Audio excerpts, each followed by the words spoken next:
4 things a woman should never do for a man. Number 1, never lose yourself in your man. Meaning don't fall so head over heels for him to where you're trying to be his everything so much, being that feminine, nurturing person that you are, right? Dedicating everything you are to him to the point that you start losing sight of your own identity. As a woman, you're a natural nurturer. So you're really good at pouring into the person you love and caring for them. And this is something that happens with moms or wives that are taking care of the family and the kids so much that they forget to take care of themselves. So getting too lost in him is the fastest way to start neglecting yourself and your own interests and goals. Always keep a self-love and self-care routine. Second, never accept disrespect or abuse from a man. You always have to maintain yourself as a prize, and a prize can't be treated any kind of way. Because the more you let disrespectful things slide, it's the more you start to devalue yourself in his eyes and in your own eyes eventually. Have boundaries and be willing to walk if they're consistently violated. Third, never ever lower your standards to match his if they're not on your level. Your standards are to preserve the level you need to live at to be happy. Lowering them for him signs you up for a miserable relationship. I don't care about potential, either he steps up or he's got to go. And fourth, never do his job for him. Let him be a man. You can help him, but he has to take the lead. Doing it for him hurts you both. Let's get it. Here are 3 things that a woman should never do for a man. Number 1, don't dumb yourself down because you're afraid that your intelligence will intimidate him. Instead, look for someone who matches your intellect. 2, don't become his mother. He's a grown man. Why are you constantly supervising his behavior to make sure that he's taking care of himself or doing things right? And number 3, stop avoiding conflict. If you hide your pain from your partner, you may have peace in the relationship, but you'll create a war in your mind. 3 major things a woman should never do if you want him to take you seriously. New to me, I'm Coach Los, certified life and relationship coach that helps you fix your relationship or find the one you want. If you're dating with intention towards a committed relationship, there's a lot of things we can talk about not doing for a man to take you seriously, but there's 3 artery ones I need you to make sure you do not do. First, never dismiss your own boundaries and standards to accommodate him because you really like him, because he's really attractive. Maybe he has money, or maybe this is the best man you've ever dated before and you don't want to mess it up. So now you start ignoring some of your needs that aren't being met by him, accepting less than you require. Or when he has little moments of disrespect towards you, you let it go, or oh, it's not that big of a deal. When you do this, you're subconsciously communicating to him you're not a viable prize to be earned, which doesn't give him a reason to take you seriously that way. Second, do not pursue him and don't lose your sense of independence, where because you like him, you act like you don't have a life of your own all of a sudden. You're always blowing his phone up instead of letting him pursue you. Or you're available at any time of the day or night. Whenever he calls, you're ready to jump. There's nothing wrong with being available, but if he doesn't have to work to be a priority to get on your schedule and have your time, he doesn't have a reason to value your time and find it precious when he has it. Men value most what they earn, and what they have to earn is an extension of their value. And third, stop trying to be something you're not and over-sexualizing yourself because you think that's what he wants. You don't have to play hard to get, but don't come off like just any man can have you. Stay true to yourself. Let's get it. The more you do for a man, the less he wants to do for you. The more you consider a man's feelings, the less he considers yours. This is sad, but it's true. I know a lot of y'all weren't taught this because it don't even make sense, but it's just the truth. The less you pay attention to a man, the more attention he pays to you if he really likes you and if he wants to chase you and be a man and get your attention. Ladies, don't be that nurturing, naive woman. Don't be it. It's not going to serve you. In the long term, you're the one who's going to be on the losing end. Don't be doing too much in your relationship.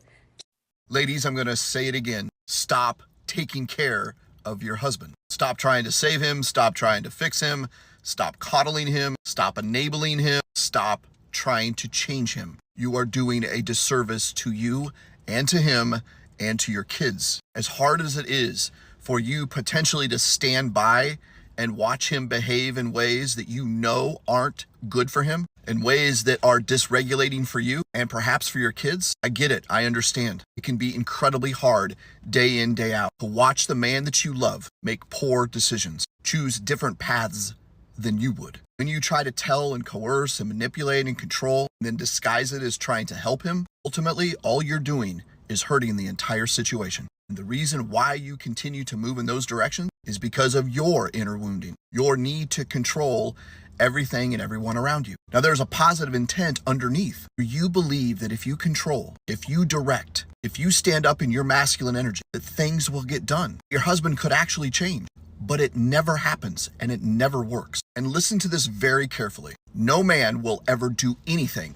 until he has the leverage in which to do so. He must make the decision to change, to grow, to transform, and to heal. You cannot do it for him. Or even if he does capitulate, if he does what you want him to do, he's not doing it out of his spirit and his soul. He's certainly not doing it out of his masculinity. So what's your course of action? Your only responsibility, ladies, is to make you your priority, to focus on your growth, healing, and transformation. That is my challenge to you. You can do this, and you are worthy of it. Drop a comment below if you want. Stop doing things for your boyfriend, okay? This is a lesson I learned a little bit too late, and I want to share my perspective here. So I've been with my husband for 18 years now, but we met in high school. So we were very, very young when we met.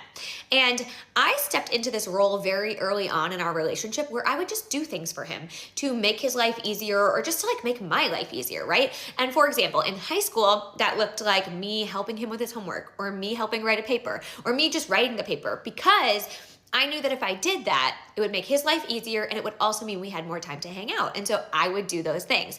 But then that bled into our 20s where I would do things like remind him to renew his car registration. Like, hey, your car needs to be registered. Hey, don't forget. And then ultimately I would just do it because I'm like, okay, well, we need the car registered. I don't want to get pulled over. So here's your registration, right? And I would start to do these things. And what happened was I essentially slipped into the role that his mom used to fill, right? Like that's what a mom does. That's what I do for my kids. I'm like, hey, get your shoes on. Hey, don't forget your homework. Like, hey, let me help you with this because I'm their mother, right? But as a teenage girl and a woman in my 20s, I just kind of like slid into that role. And it set this really bad precedent. It showed him that if he didn't do something, I ultimately would. And it really didn't cause any issues in our teens or our 20s. But when we had kids, let me tell you, the resentment built up. I couldn't stand him for a couple years because I felt so frustrated that I had become the default for everything, not just for him, but also for our kids, right? It set this really bad standard and it never allowed him to step into a role of owning his own shit, right? Doing his own stuff. And I think it's something that often happens to women when they date men, especially in their 20s, where these men have gone from living in their mom's house, living in a college dorm, to living on their own maybe, and then having this girlfriend who's like, okay, well, I don't want you to like, you know, fall off the face of the earth and not have a car to drive, so let me step in and help you do these things. But I can't tell you how many women I know now who are married to men and they have to remind them to renew their license. They have to remind them to get a card for their mom for Mother's Day. Like, right, I don't want that. I don't have that anymore. Thank God I was able to, you know, essentially stop all of that with my partner. But it is something that happens like really subtly when you start dating, where you like do these things to make their lives easier. And then it becomes an expectation. And then you learn to resent your partner and they learn that they don't have to do anything. And so it's incredibly important. It's like one of my like top pieces of advice. I have a few, but this is one of my top pieces of advice, which is just stop doing things for your boyfriend that he can do for himself. Don't do things for your boyfriend that he can do for himself, right? It is okay to do acts of kindness. It is okay to do kind things for your partner. It's okay to make their life easier, but don't take on everything for them that they can do for themselves, because ultimately it was never meant to be your job, right? No one person should carry that load for two people. There's two people for a reason. And so they can renew their registration. They can do their own homework. They can, you know, do whatever they need to do on their own, make their own doctor's appointments. Like, you don't have to do those things for them. Let them do those things, because if you don't, and you decide to have kids with this person, I can tell you it will lead to resentment when you are doing this, not only for your children as a mother, but for your husband as his partner, but acting like his mother. Let that man do what he's going to do. I'm telling you that nagging him, trying to control him, manipulate him, or play games with him will not get you the results you're hoping for. If he doesn't plan dates anymore, or he stays out late with his friends and all you do is argue about it and wait around for him to come home, none of that is helping. When you're pouring so much of your energy into him, both good and bad, it's entirely too much. You are pushing him further and further away. You come off as desperate, like your whole life is about him. You look needy and it's not attractive. He's going to be annoyed, and it's only going to make him want to pull away and act out and disregard your feelings and disrespect you by being inconsiderate and inconsistent. Pull your energy back. all the way back. Don't tell him to do anything. Don't tell him why he should change. Don't wait around for him. Focus on yourself. Decenter him and the relationship from your life, and only then will you see a change, if he's going to change at all. He will feel relieved that you're off his back, and it'll give him time and space to miss you. He'll wonder why you're not on him anymore. Why aren't you nagging? Why aren't you calling and texting and seeing where he is and caring what he's doing? Because you're living your best life. You're with your friends, you're taking classes, you're killing it at work. You have shit going on outside of him, and now he's going to want to come back around. Men love to be in your life when you don't need them in your life. So pull back, step back, give the relationship room to breathe, and you'll see that he'll want to fill that space, and he'll start acting right without you stressing yourself out anymore. Just let him be. Do your thing and see what happens. Don't jump in and solve his problems, okay? So if you want to increase your chances of being provided for, don't jump in and solve his problems. A lot of women, they think that that's a cue or a cry for help and that they need to jump in and help him. That's not why men do that. In fact, my husband described this to me so good. Like my jaw was literally on the ground. He said that, think of, if you imagine like the hunter-gatherer days, if the hunter went out and said, and he brought back, you know, a hunt, a kill, whatever, he's not gonna be like, yeah, that was so easy. That animal was practically limping, like he was half dead. So I just took advantage of him and just brought him back. He's going to tell you the tale of like how he stalked that animal for days and how he like nearly got killed, wrestling that animal to the ground. Like he wants the tale of providing and protecting to be this amazing, heroic, like legacy of a story, right? So not realizing that they're doing that, a lot of men will, not all, but some men will like complain about work or certain problems to give you the clue that, hey, look, I'm working so hard for you. Like I would appreciate some admiration and some appreciation, please. And you think, being the self-aware Barbie, maybe you think, oh, well, I should help him. And the more you help him, the less you'll get that gut level emotional response, and you will actually decrease his chances of providing for you. Okay? Don't do it. Don't do it. If there's anything I would tell a woman not to do, it would be to stop getting so emotionally attached to a man's words, and to stop getting so emotionally attached to how he sounds when he speaks his words.